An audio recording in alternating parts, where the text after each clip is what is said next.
دوستان عزیز، در این ویدیو برایتون اعداد پشتو را از 1 الی 100 آموزش می دهم و بعد از دیدن این ویدیو شما قادر به تلفظ و شمارش اعداد در زبان پشتو می باشید و دیگر مشکل در قسمت اعداد زبان پشتو نخواهید داشت.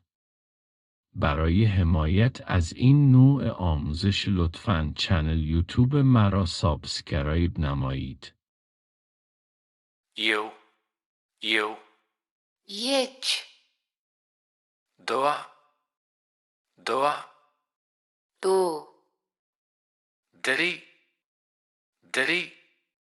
3 3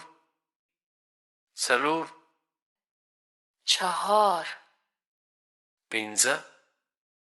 5 6 6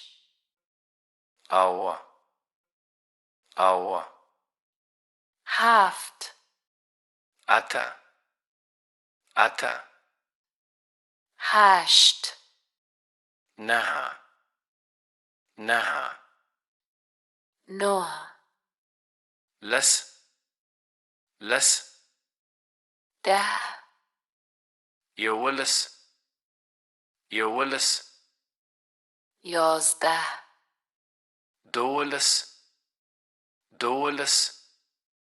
12 دیرلس 13 چوارلس 14 پنزلس 15 شپارلس 16 اولس 17 اتلس 18 نولس 19 شل 20 یویشت 21 دویشت 22 نویشت 29 درش 30 یو درش